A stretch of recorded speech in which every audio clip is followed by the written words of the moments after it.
Je vais reprendre là où on s'était arrêté dans les études de l'épître de Pierre.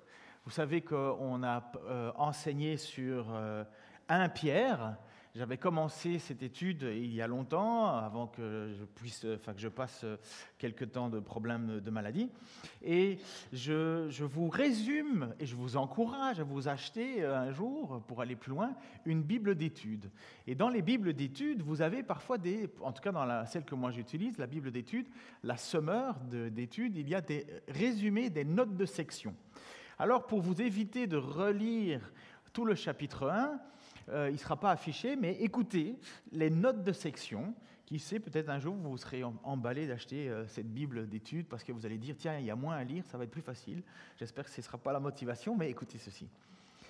Les salutations présentent les destinataires comme le peuple choisi par Dieu, dont la vraie demeure n'est pas de ce monde et qui est destinée au salut. Cette identité chrétienne que la suite du texte va développer se caractérise. Ces caractéristiques sont la régénération en vue d'une vue nouvelle et l'espérance vivante. L'œuvre de Dieu est omniprésente, du commencement, donc la régénération, là où nous sommes nés de nouveau, jusqu'à la fin, son héritage. Vous savez, Pierre qui va dire « Dieu vous garde pour un héritage qui vous a préservé dans le ciel et qui vous est réservé ». Son salut est si merveilleux qu'il a fait l'objet de recherches attentives de prophètes et des anges. Ils ont dit que les prophètes ont écrit au sujet de Jésus, mais ils ne savaient pas qui c'était. Et ils ont cherché et cherché. Il va continuer en disant, si ce passage paraît tout d'abord très orienté vers l'avenir, c'est finalement la réalité du présent, du salut, dont bénéficie maintenant le lecteur de Pierre qui le conclut. Pour Pierre, l'expression de la foi est toujours accompagnée de prière. Ce thème qui sera développé par la suite est introduit par une prière de louange. On fait toujours le résumé de la section 1 du premier chapitre. Le thème de la souffrance, également développé par la suite, est introduit par une réflexion sur les épreuves.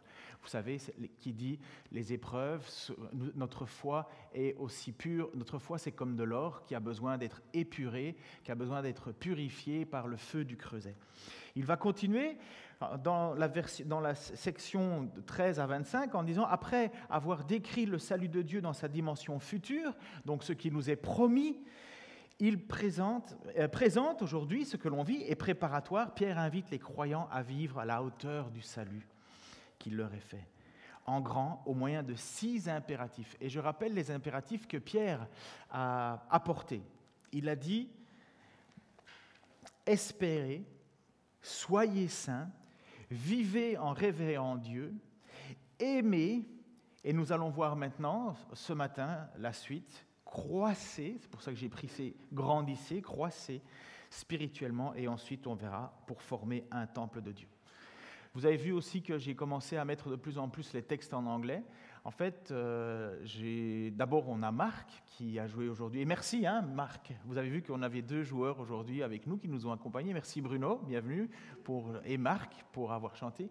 Marc ne parle que anglais. Priez pour demain, si vous êtes d'accord de prier pour Marc. Demain, Marc va présenter sa défense de thèse. Donc, il est tout stressé, comme n'importe quel étudiant avant un examen. Et par la suite, il va mémoire de thèse, et Marc rêve de pouvoir passer après ça un doctorat en informatique, et son rêve serait, si Dieu le veut, être professeur ici en France. Je ne sais pas si d'autres ont encore des échéances. J'ai reçu aussi juste une petite nouvelle. Myriam Gaillard est allée à l'hôpital cette nuit. Elle a des problèmes de tachycardie, donc apparemment tout va bien. Elle a besoin de calme et de repos. Donc j'ai reçu ce message-là tout de suite. Pensez à Myriam aussi dans vos prières. Je ne sais pas s'il y en a d'autres qui ont des sujets, mais on prendra ça après. Donc je reviens à mon texte. Rejetez donc, puisque c'est maintenant le chapitre 2, rejetez donc. Pourquoi ? Parce que vous avez un espoir, parce que vous soyez saints. Il dit soyez saints comme Jésus est saint, comme Dieu est saint, parce qu'on doit vivre en révérant Dieu et parce qu'on doit s'aimer les autres. Il dit maintenant rejetez donc toutes les formes de méchanceté et de ruse, l'hypocrisie, la jalousie et toute médisance. Comme des enfants nouveau-nés, désirez ardemment le lait pur de la parole, afin qu'il vous fasse grandir en vue du salut, puisque, comme dit l'Écriture, vous avez goûté comme le Seigneur est bon. Ce qui définit un chrétien, c'est qu'il a été appelé par Dieu. Puisqu'il le dit au début de sa lettre, il dit « Vous avez été choisis par Dieu. Vous avez été consacrés par son esprit. » Je suis toujours étonné de dire qu'il y a des gens qui pensent qu'il y a un double baptême. Tu es tourné vers Dieu, puis tu dois attendre un second baptême, un second esprit. Cherchez dans l'Écriture, vous ne trouverez jamais ça. Vous allez voir des actes particuliers dans le livre des Actes. Mais vous ne verrez jamais dans aucun texte que Paul va écrire, que Pierre va écrire, que Jacques va écrire, que Jude va écrire, que Jean va écrire, qu'il y a un second baptême à suivre. Nous sommes baptisés à partir du moment où nous acceptons le Seigneur Jésus-Christ comme Sauveur.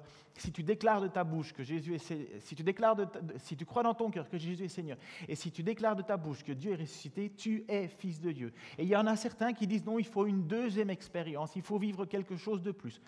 Je ne rejette pas l'idée que l'on peut être rempli de l'Esprit, mais deux baptêmes de l'Esprit, ça n'existe pas. Il n'y a pas deux sortes de chrétiens. On est chrétien, on appartient à Christ ou on n'appartient pas à Christ. Cherchez et vous trouverez. Mais j'ai beaucoup étudié le sujet. On est chrétien, non pas parce que nous sommes des super-héros, nous sommes chrétiens parce que Christ, l'Écriture nous dit, nous avons été choisis d'avance. Vous avez été choisis d'avance. Avant la fondation des cieux, avant la fondation du monde, va nous dire l'Épître aux Éphésiens, afin de célébrer la grâce de Dieu. Il y a des gens qui peuvent vivre avec plus de consécration, plus de zèle. Mais il y a aussi les mêmes gens qui ont, pendant un certain temps, plus de zèle, qui vont être abattus, qui vont être sans dessus-dessous, qui vont se poser la question, « Seigneur, est-ce que tu m'as abandonné ?» Et qui prient, « Redonne-moi de ton esprit. » Oui, comme le dit Éphésiens, « Soyez remplis de l'esprit. » Mais c'est quoi, là, rempli de l'esprit? C'est quoi, rempli de l'esprit?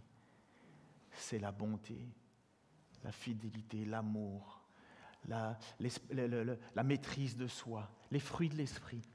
Il peut y avoir des dons miraculeux, j'ai aucun problème là-dessus, mais nous sommes tellement plus à espérer nos croyances que de prendre ce que la Bible nous dit pour nous enseigner.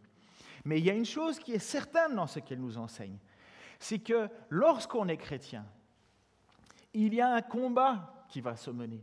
En fait, savez-vous quels sont les trois ennemis du chrétien, les trois plus grands ennemis du chrétien? Nous-mêmes. Deuxième esprit, deuxième plus grand ennemi des chrétiens. Bon, c'est un peu l'ennemi de Dieu à la base aussi. Okay. Le diable. Et le troisième ennemi du chrétien. Donc nous-mêmes, le diable. Et nous vivons où? Nous vivons dans le monde.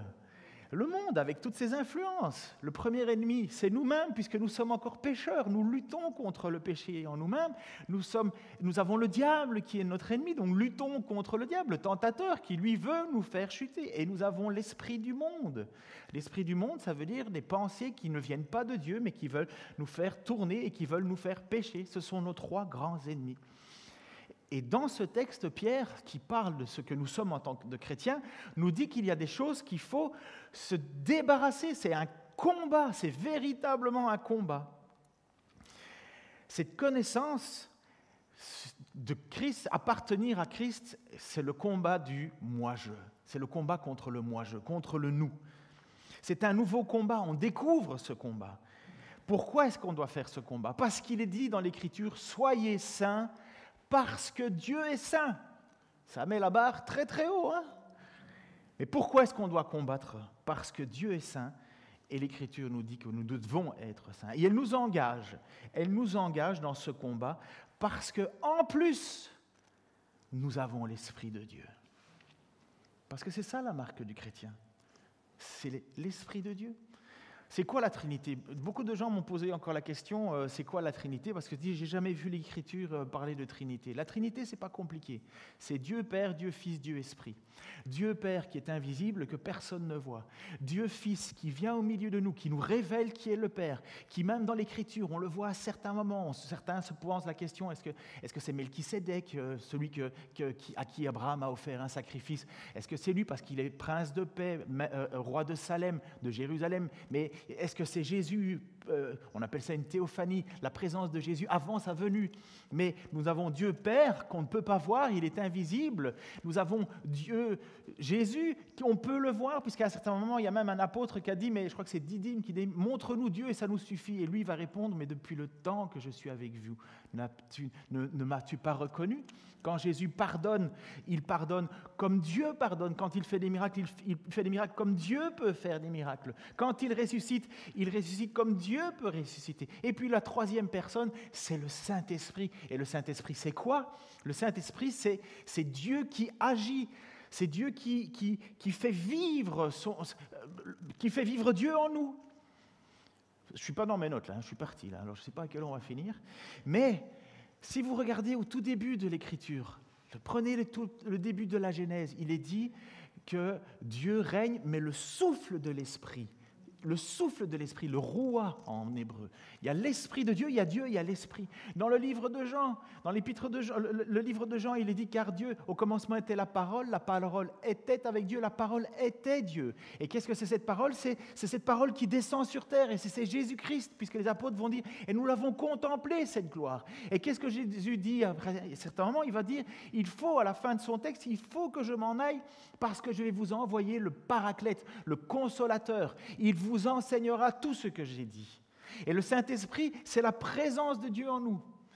Et je termine ma grande parenthèse en disant, autrefois, dans le peuple de Dieu, Moïse a dû construire un tabernacle. Vous vous souvenez, un tabernacle, une tente dans laquelle il y avait l'arche de l'Alliance. Dans l'arche de l'Alliance, il y avait un pot avec de la manne pour montrer que le peuple ne vivra pas de pain seulement, mais de toute nourriture qui vient de la bouche de Dieu, parce que pendant 40 ans, alors qu'ils étaient insupportables, Dieu les a nourris, et il y avait les tables de la loi, les 10 commandements écrits par la main de Dieu.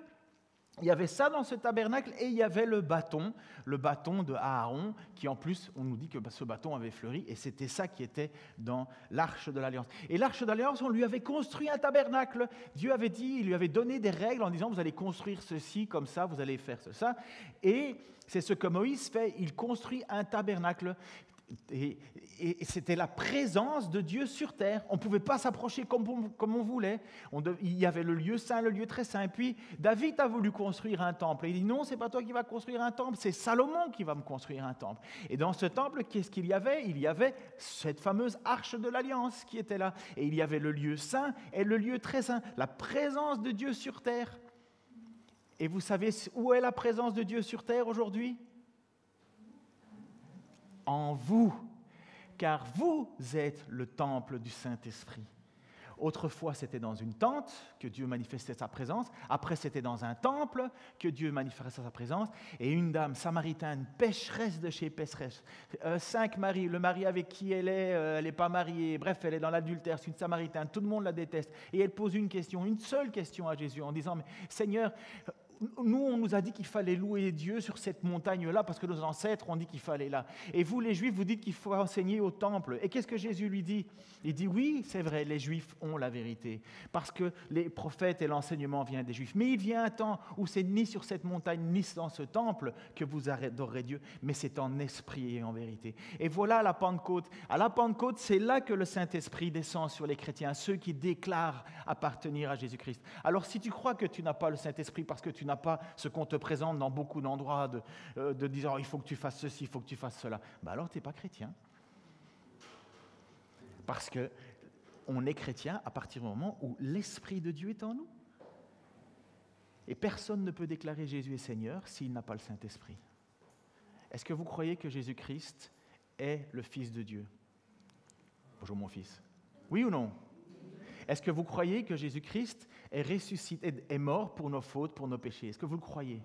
Est-ce que vous croyez que Jésus-Christ est ressuscité le 3e jour? Est-ce que vous croyez que Christ règne pour le moment, même si on ne le voit pas complètement? Quand vous priez à qui? À Jésus-Christ. Et qui vous attendez? Qui vous attendez au retour? Jésus-Christ. Si vous avez ça au fond de votre cœur, vous avez l'Esprit qui témoigne en vous. Il y a des moments où on ne va pas bien. Il y a des moments où on ne sait pas où on en est. Il y a des moments où on doute. Et quand on doute, qu'est-ce qu'on fait? On prie le Seigneur de nous aider. Voilà, je voulais juste mettre cette parenthèse. Pardon, c'est une longue parenthèse. Mais qu'est-ce que fait ce chrétien qui a l'esprit? Il rejette toutes les formes de méchanceté, de ruse, d'hypocrisie, de la jalousie et de la médisance. Rejeter, le mot, c'est l'idée d'un vêtement que l'on dépose, que l'on enlève. On enlève un vieux vêtement tout sale de ce qu'on était avant pour manifester cette nouvelle personnalité dont l'esprit maintenant habite en nous. Et c'est ça la lutte du chrétien. Je vous disais qu'il y a 3 ennemis. Il y a nous, il y a le monde et il y a le diable. Et nous, en fait, on est là, on est coincés entre le déjà et le pas encore. Le bien que je veux faire, je ne le fais pas. Le mal que je ne veux pas faire, je le fais. C'est ce que Paul va dire. Et il y a combien de fois où nous ne sommes pas dans cette situation, où nous avons parfois de la méchanceté, où nous avons parfois de la ruse, où nous avons parfois de l'hypocrisie, de la jalousie ou de la méchanceté. Et si Pierre écrit ça à des chrétiens, c'est parce qu'il sait que la lutte n'est pas finie et que c'est un combat de tous les jours. Cette idée de se séparer de ce qui est ténèbres, il y a plusieurs, je ne l'ai pas mis en anglais celui-là, il y a quatre passages que je vous ai montrés pour montrer ce que ça veut dire se débarrasser. Un chrétien fait ça. La nuit, Romains 13, 12, la nuit tire à sa fin, le jour va se lever. Débarrassons-nous de tout ce qui se fait dans les ténèbres et revêtons-nous de l'armure de la lumière. C'est ça, se débarrasser. Dans Hébreux 12, il dit, c'est pourquoi nous aussi qui sommes entourés d'une foule de témoins, ceux qu'ils avaient cités par la foi. Il va dire, débarrassons-nous de tout fardeau et du péché qui nous cerne si facilement de tous côtés et courons avec endurance l'épreuve qui nous est proposée. Se débarrasser, enlever, rejeter cette méchanceté, c'est dans Jacques qui dit « Débarrassez-vous donc de tout ce qui souille et de tout ce qui reste en vous de méchanceté pour recevoir avec humilité la parole qui a été plantée dans votre cœur, car elle a le pouvoir de vous sauver. » Ou dans Colossiens, il dit « Mais à présent, débarrassez-vous de tout cela. Colère, irritation, méchanceté, insulte ou propos grossiers qui sortiraient de votre bouche. » Comme je vous dis, si Pierre doit rappeler cela, si Paul rappelle cela, si Jacques rappelle cela, si l'auteur de l'Épître aux Hébreux rappelle cela, c'est que ce n'est pas automatique, c'est une lutte âpre, une lutte qui demande beaucoup de pardon. Combien de fois on a blessé? Combien de fois on a été méchant? Quelle est la solution? Ah ben, je quitte l'église, je vais dans une autre église, c'est tout. Pardonner et accepter le pardon. Cette lutte, elle est âpre aussi dans nos pensées. Combien d'entre nous ne luttons pas avec des pensées? Aujourd'hui, la mode dans notre société, c'est que les filles vivent maintenant, elles ont décidé de revivre la Révolution française, et elles ont aussi décidé que maintenant, elles ne mettaient plus de soutien-gorge. Les gars, ils voient ça, mais à 100 mètres de loin. Qu'est-ce que fait un chrétien dans ces cas-là? Qu'est-ce qu'il fait contre ses pensées? Tu dois lutter. Comme Job, il a dit, j'ai fait un pacte avec mes yeux. Vous le voyez aussi, hein, mesdames. Moi, souvent, j'en parle avec ma femme. Hein. Elle dit, mais je ne comprends pas pourquoi ils font ça. Ben, on sait très bien pourquoi. Hein. C'est regardez-moi, regardez-moi. Mais qu'est-ce que tu fais? Un chrétien, il lutte avec les pensées et il lutte comme tout le monde. Tu vas le voir. Mais qu'est-ce que tu fais après? C'est ça, lutter. Ça fait partie de se débarrasser de notre ancienne nature. Parce qu'après, on s'en fait des films. Hein. Lutter aussi contre des mauvaises habitudes héritées de notre famille. J'ai toujours été étonné de cette expression. « Ah, j'ai pété un câble !» Comme si c'était devenu une excuse. « Ah bon, t'as pété un câble ?» Denis, ferme un petit peu le store parce qu'il y a Odile qui a la lumière. Ça ne te dérange pas? Ok, c'est bon. Ça te met en grande lumière. Hein, là, c'est très très bien. Mais si ça ne te dérange pas, tant mieux. Mais donc, on utilise des expressions familiales. On a des habitudes, des mauvaises habitudes héritées de nos familles. Ça aussi, ce sont des choses qu'il faut lutter. Il y a des bonnes habitudes et il y a des mauvaises habitudes. Mon père me disait toujours, l'habitude, c'est une mauvaise habitude. Ben, moi, je pense qu'il y a des bonnes habitudes. Il y a des mauvaises habitudes. Des choses qu'on doit gérer. On a hérité ça de nos parents. Il y a des familles dans lesquelles on s'engueule et on parle tout le temps. Il y a des familles où on ne parle jamais. Vous connaissez ça? Et ça peut faire des conflits, hein? Moi, je viens d'une famille où on parle beaucoup. Il faut lutter aussi avec notre cœur. Avec notre cœur, qu'est-ce qu'on a dans notre cœur? Est-ce qu'on comprend que la générosité et aimer et considérer l'autre plus grand que soi, c'est ça que Dieu attend? C'est ça que les fruits de l'esprit attendent? Mais c'est dur. C'est dur parce qu'il y a véritablement des luttes. Et il y a des luttes contre notre tempérament. Ma fille a un tempérament de feu. J'en profite parce qu'elle n'est pas là, elle est en vacances avec Michael. Je sais qu'elle va regarder la vidéo, elle pourra m'engueuler, mais elle devra me pardonner. Mais j'ai un tempérament sanguin. Je peux vous dire que la maladie et ma petite dépression là m'ont bien calmé. Merci Seigneur. Mais j'ai un tempérament sanguin. J'étais comme ça, mais il y en a d'autres, disons, des tempéraments tout mou. Mais vous devez lutter contre ça aussi. Le bien que je veux faire et que je ne fais pas, c'est un péché. Si ton tempérament, c'est d'être apathique, lutte contre ton tempérament. Ça fait partie de nos luttes, ça fait partie de ça, de rejeter toute forme de méchanceté, de ruse, d'hypocrisie, de jalousie, de médisance. Ce n'est pas une option, c'est un impératif. Il y en a combien qu'on a considéré en disant « Regarde, il va à l'église et dès qu'il sort de l'église, une fois qu'il a sorti de l'église, il joue et il fait n'importe quoi. Si c'est ça être chrétien, combien de fois je l'ai entendu ça? Si c'est ça être chrétien. » Parce que justement, on ne lutte pas contre nous-mêmes et c'est une lutte, c'est une véritable lutte. Celui qui ne fait pas cela, celui qui ne lutte pas, qui ne veut pas se battre contre ce que Pierre nous demande de faire, au bout de plusieurs années, si on ne voit pas une vie changer, c'est qu'il y a un problème. On peut parfois se mettre en colère, c'est vrai, ça arrive. Hein. On peut parfois être de mauvaise humeur, surtout avant le café, ça arrive. Il y a des personnes qui se disent frères ou sœurs et on a vu peu de changements en eux sur une longue vie. Je suis désolé, j'ai peu d'espoir pour leur salut parce qu'on reconnaît un arbre à ses fruits. S'il n'y a pas de fruits, je ne suis pas sûr qu'il y ait un salut. Mais nous, on aime bien mettre tout l'accent sur le côté de « mais Jésus aime tout le monde et Jésus aime tout le monde ».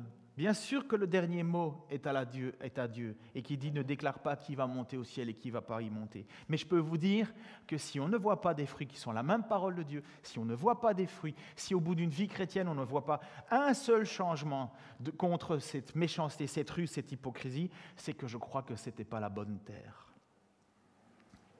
Rejeter toute forme de méchanceté et de ruse, c'est toute forme de bassesse, de tromperie, de malhonnêteté, de fausseté, de traîtrise.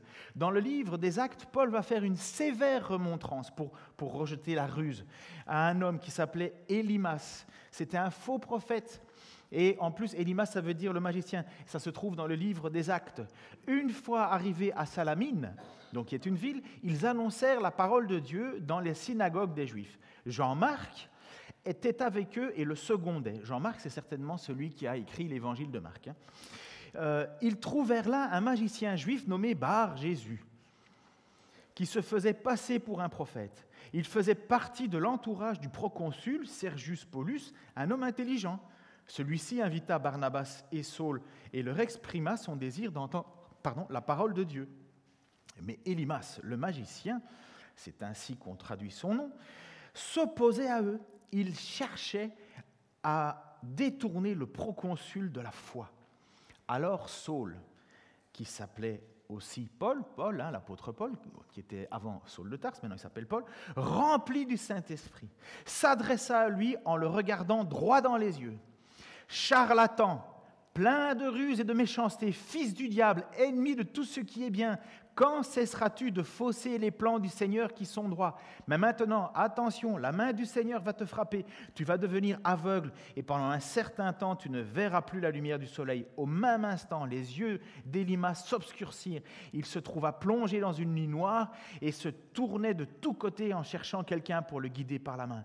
Quand le proconsul vit ce qui venait de se passer, il crut, car il avait été vivement impressionné par quoi?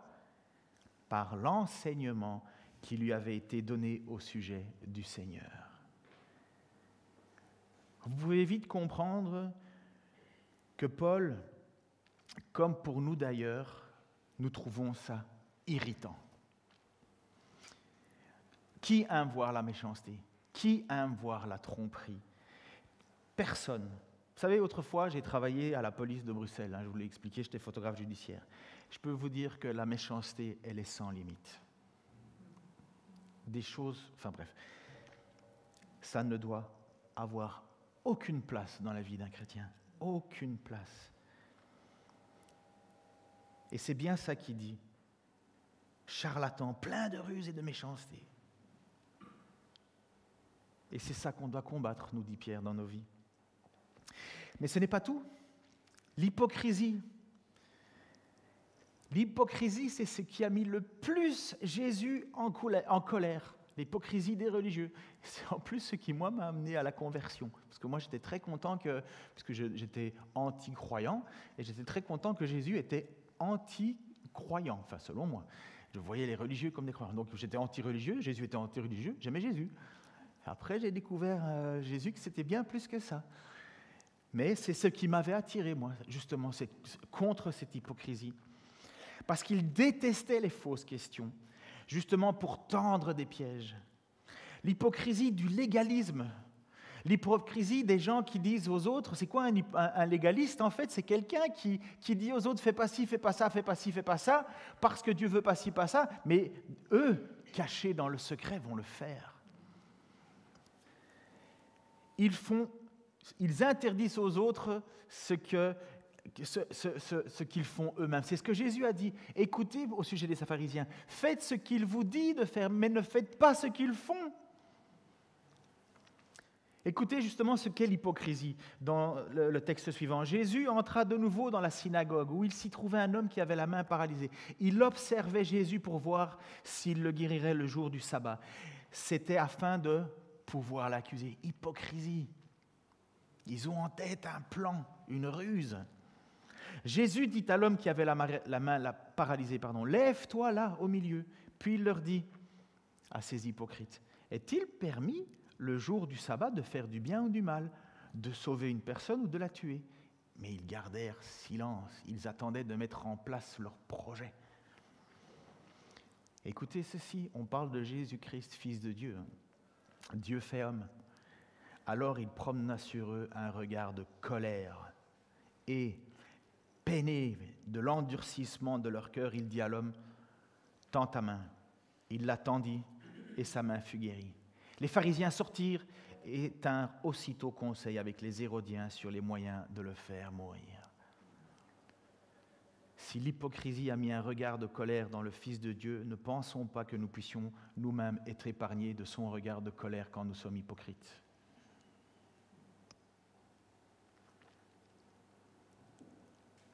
L'hypocrisie. Il suffit de regarder les débats politiques pour voir à quel point c'est un sport national. Mais Pierre dit qu'il faut se débarrasser de ça aussi dans l'Église. L'hypocrisie de vouloir se paraître saint alors qu'au fond nous ne le sommes pas. Même des petites hypocrisies. Vous savez, j'ai plusieurs personnes que j'aime demander des conseils. Parce que la sagesse est dans le nombre de conseillers. Mais à un certain moment, j'ai lu un livre, je pense que c'est pour le moment André qui le lit, je vous le conseille. Ça s'appelle « Radicalement ordinaire ». L'auteur est anonyme. Et dans ce livre, il dit, et il parle aux pasteurs, aussi, pas qu'aux pasteurs, mais à tout chrétien. Cessez d'être hypocrite. C'est pour ça que je vous ai avoué que j'avais des problèmes de santé psychologique. C'est pour ça que je vous ai avoué que j'étais pour un temps sous anxiolytique et sous antidépresseur. Parce que j'en connais combien des pasteurs qui disent « Ah non, il ne faut pas dire ». Pourquoi il ne faut pas dire ?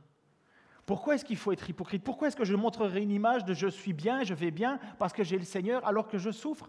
Je ne lis pas un seul centimètre carré dans le livre des psaumes d'un roi David selon le cœur de Dieu qui ne dit pas à la fois ses péchés, à la fois ses tristesses, à la fois ses doutes, à la fois ses incompréhensions et à la fois sa gloire, sa grandeur, son espoir en Dieu. Et pourquoi nous, on ferait semblant? Pourquoi nous, on serait hypocrite, puisqu'on sait que Dieu déteste ça, que Jésus déteste cette hypocrisie, et que les textes nous disent que Dieu a plutôt son regard qui est porté sur celui qui est malheureux, mais celui qui fait semblant. Et cette petite hypocrisie, elle est là tout le temps. Je ne dis pas qu'il faut arriver ici avec une tête par terre sans arrêt, en avouant constamment.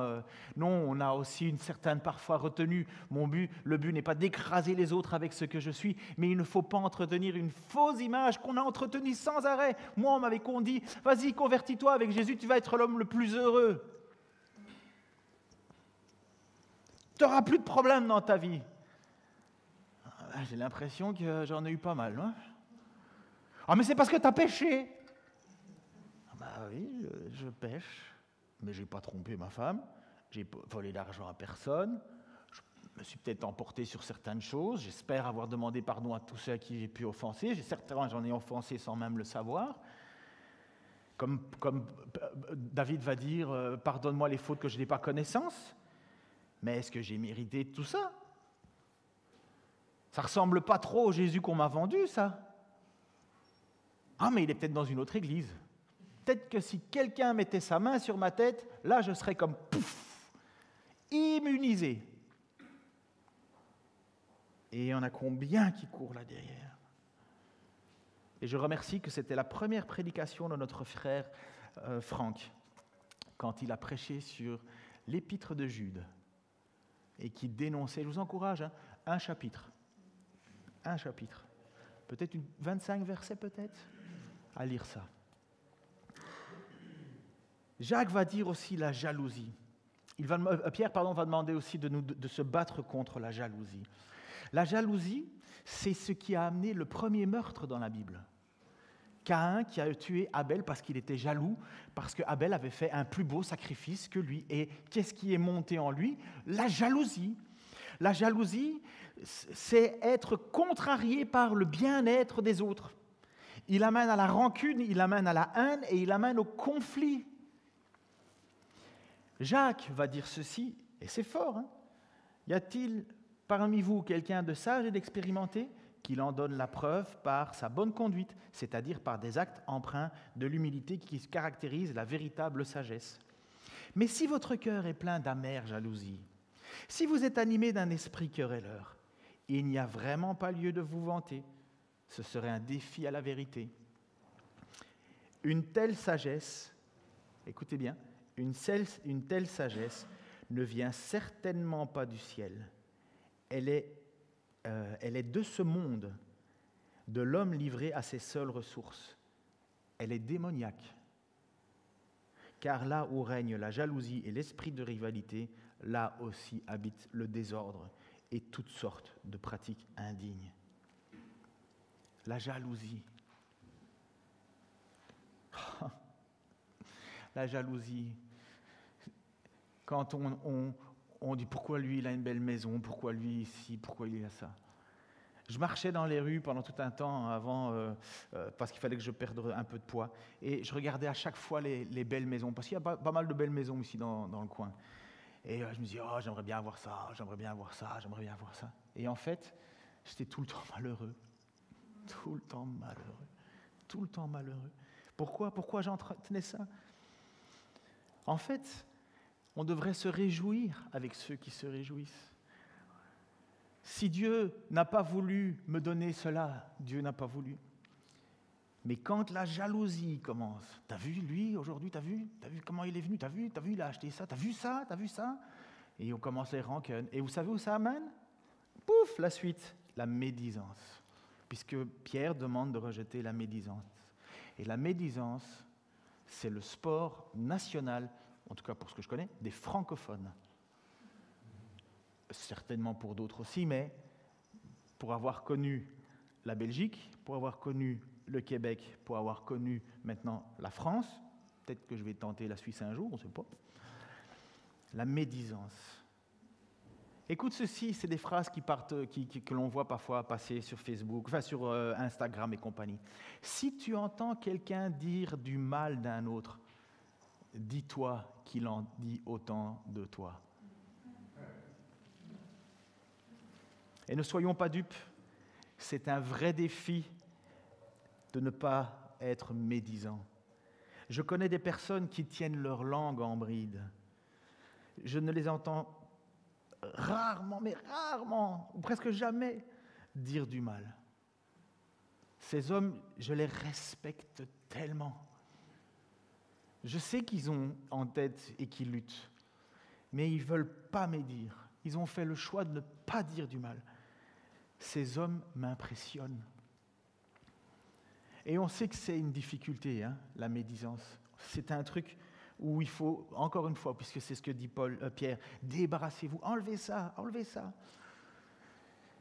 Et je peux vous dire que la médisance, c'est tellement vrai parce que dans son livre, le livre de l'Ecclésiaste, qui est la sagesse de Salomon, sagesse que Dieu a donnée en double, il va dire quelque chose. Il n'y a sur la Ecclésiaste 7, versets 20 à 22, il n'y a sur la terre aucun homme juste qui fasse toujours le bien sans jamais pécher. Ne prête pas attention à tout ce qu'on dit. Et si ton serviteur te dénigre, n'écoute pas, car tu sais bien qu'à plusieurs reprises, il t'est arrivé à toi aussi de dénigrer les autres. C'est pas vrai ? C'est quand même la sagesse de Salomon, double sagesse de la part de Dieu. N'écoute pas ce qu'on te dit, parce que tu sais très bien que toi aussi, tu as dénigré les autres. « Oh, moi, j'aime pas quand on parle sur mon dos !»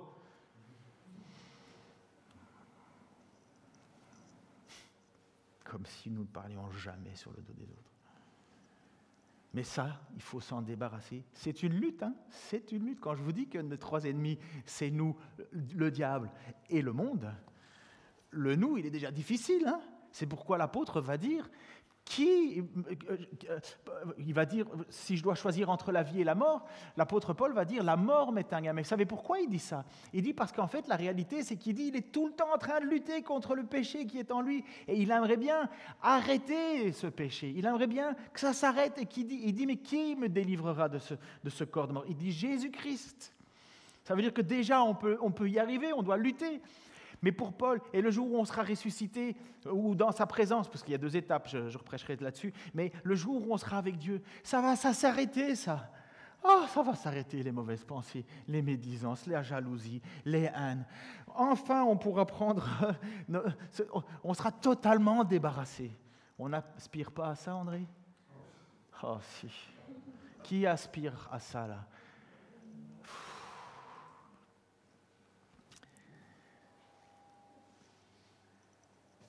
Comment on fait pour combattre ça ? J'ai quasi fini, excusez-moi. Comment on fait pour combattre ça ? La parole de Dieu, il nous dit, mais tout cela, donc, il faut se débarrasser. Faire l'effort de changer, de se débarrasser. Et Pierre nous explique le meilleur moyen de le faire. Il nous dirige vers une source vitale. Il nous dirige vers la parole de Dieu. Il ne nous dirige pas vers des séries télévisées où il n'y a que meurtre, que vengeance, que trahison, que adultère, que méchanceté. C'est quoi encore les feux de l'amour ? C'est fini ça, je crois, maintenant, finalement. Je crois qu'ils avaient fait plus de je sais pas moi, des milliers d'épisodes. Mais c'était quoi le sujet ? Je te trompe, tu me trompes, je pars avec elle, je te maudis, je te si. C'était que ça. C'était que ça. C'est, autour de nous, et ça c'est notre ennemi, c'est un monde narcissique qui rejette Dieu, qui rejette sa parole. C'est un monde où on fait toujours, le but c'est toujours de prendre la place d'un autre.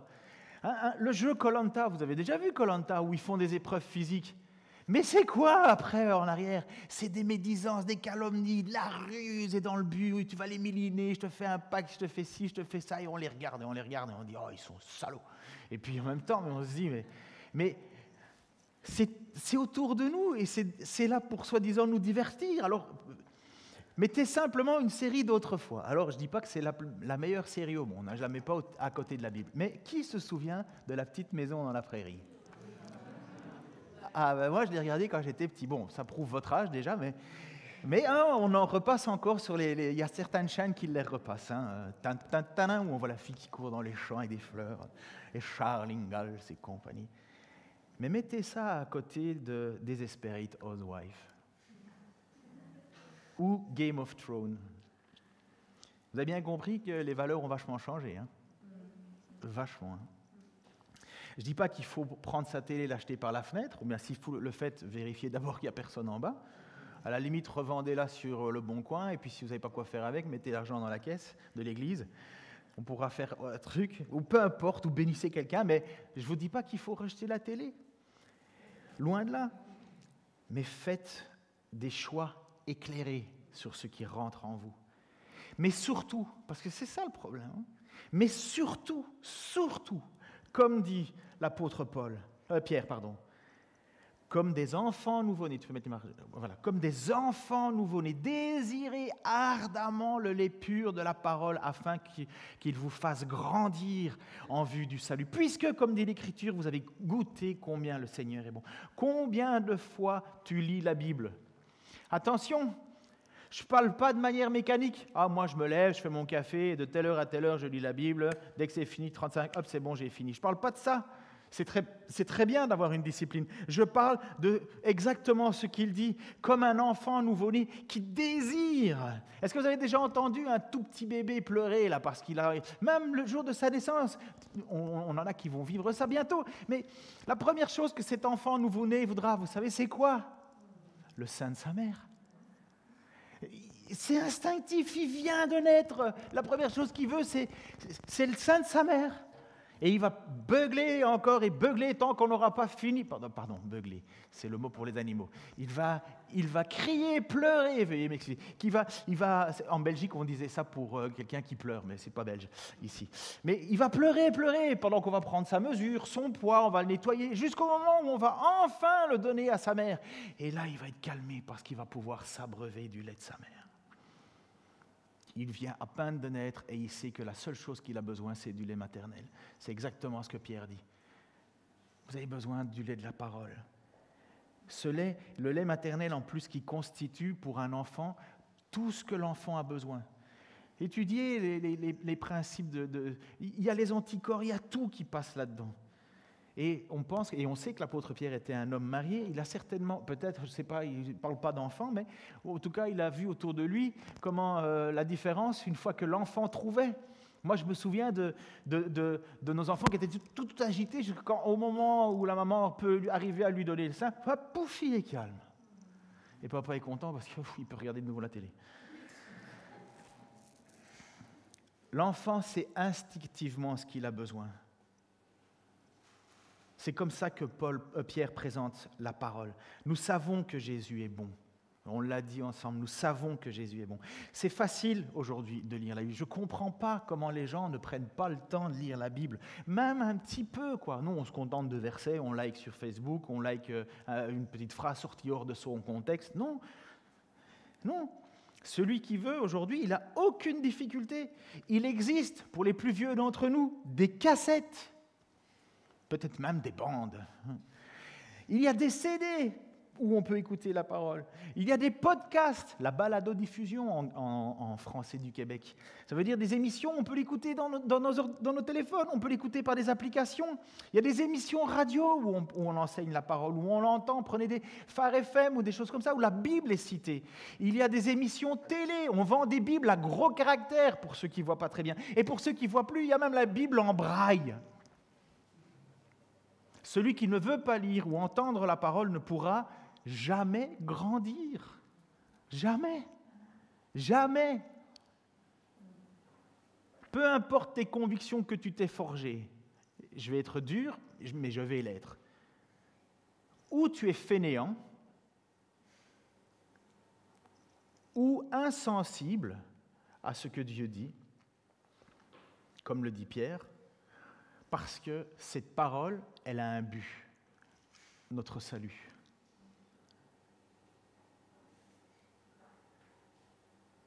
Si nous ne produisons pas de fruits, c'est que nous ne sommes pas alimentés. N'oublions jamais qu'on reconnaît un arbre à ses fruits, c'est la parole de Jésus.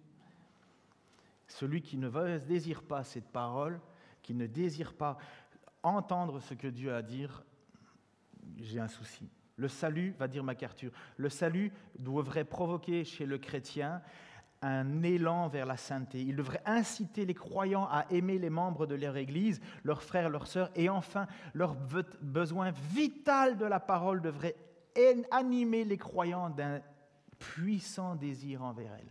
Or, il y a des moments où, peut-être vous comme moi, il y a des moments où on n'a pas envie. Ça peut arriver, hein? Des moments où on se sent un peu las, des moments où... Mais il y a des moments où j'ai soif de cette parole, j'ai soif de Dieu. Et vous savez quels sont les meilleurs moments? Quand tout va mal. Est-ce que je vous souhaite que tout va mal? Ou est-ce que je vous souhaite de plonger vos regards dans la parole? Je vous souhaite de plonger vos regards dans la parole. Mais Dieu a toujours utilisé les moments les plus difficiles dans notre vie pour nous taper sur l'épaule en disant « Reviens vers moi. Reviens vers moi. » J'ai déjà dit je termine ou j'ai dit je vais presque terminer? J'ai déjà dit je termine. Alors là, c'est mon dernier passage. Le psaume 119. Alors ceux qui connaissent leur Bible disent « Mince, c'est le plus long. » Lisez-le. Parce que le psaume 119, c'est tout l'amour de David pour la parole. Et voilà ce qu'il va dire. « Je veux te plaire de tout mon cœur. Les musiciens peuvent venir en avant, on perdra moins de temps. Je veux te plaire de tout mon cœur. Ne permets pas que je dévie de tes commandements. Je garde ta parole tout au fond de mon cœur pour ne pas pécher contre toi. Loué sois-tu, ô Éternel. Enseigne-moi tes ordonnances. Mes lèvres énumèrent toutes tes lois que tu as prononcées. J'ai plus de joie à suivre tes préceptes qu'à posséder tous les trésors. Je veux méditer sur tes ordres et fixer mes regards sur les voies que tu traces. Je trouve un grand plaisir dans ce que tu prescris et je ne veux jamais oublier ta parole. Fais du bien à ton serviteur. Accorde-moi de vivre. J'obéirai à ta parole. Ouvre mes yeux que je vois les merveilles de ta loi. Je suis étranger sur la terre. Ne me cache pas tes commandements. À tout instant, je brûle du désir de connaître tes lois. Désirer comme un enfant nouveau-né le lait pur de la parole. Et David, je crois que c'est David qui l'a écrit, enfin en tout cas l'autre, il dit « À tout instant, je brûle du désir de connaître tes lois. » Seigneur, Seigneur, Seigneur, tu connais nos luttes intérieures. Tu sais de quoi on doit se battre contre cette méchanceté, cette ruse, cette hypocrisie, cette jalousie. Seigneur, mais tu as mis ton esprit en nous et nous pouvons, Seigneur, te demander ton aide pour continuer cette lutte incessante, Seigneur, qui finira le jour où nous serons avec toi, ou que tu reviendras vers nous. Alors donne-nous, Seigneur, la force de le faire, parce que nous savons que c'est ce que tu veux, mais surtout parce que nous savons vraiment que c'est un grand problème dans notre société. Seigneur, s'il te plaît, fais-nous désirer ardemment le lait pur de ta parole, afin qu'on ne se laisse pas emporter à tout vent de doctrine avec des discussions sans fin sur des mots, des généalogies, des ci, des là. Mais les gens ne connaissent plus ce que tu as dit, Seigneur. Et nous avons vu à chaque fois que quand les gens s'éloignaient de ta parole, Seigneur, le malheur tombait. À chaque fois, ils oublièrent ta parole. À chaque fois, ça a été la même chose, Seigneur. Et nous qui n'avons jamais eu autant de possibilités de t'entendre, de te lire, de t'écouter, de méditer ta parole, Seigneur, nous fermons les yeux pour allumer autre chose. Seigneur, s'il te plaît, nous savons que tous les réveils que tu as faits dans le monde ont toujours été le réveil d'une soif de ta parole, un retour à ta vérité. Je te prie d'abord pour moi en premier, Seigneur. Mais je te prie pour mes frères et sœurs ici présents et pour tous ceux qui auront l'occasion, Seigneur, si tu leur permets d'entendre ce message, qu'ils puissent entendre ta parole. Cette Bible, Seigneur, c'est le best-seller depuis tant et tant d'années, c'est le livre le plus vendu, le plus diffusé, Seigneur. Il n'y a pas d'autre raison que c'est parce que tu le veux. Tu veux que l'on revienne à ta parole. Seigneur, oh, combien de fois notre âme est abattue au-dedans de nous. Combien de fois nous sommes désespérés. Et oh, merci Seigneur, parce que justement, nous pouvons revenir à ta parole. Ouvre mes yeux pour que je voie les merveilles de ta loi. Je suis étranger sur la terre, ne me cache pas tes commandements. À tout instant, je brûle du désir de connaître tes lois. Que cette prière soit la tienne. Au nom de Jésus-Christ. Amen.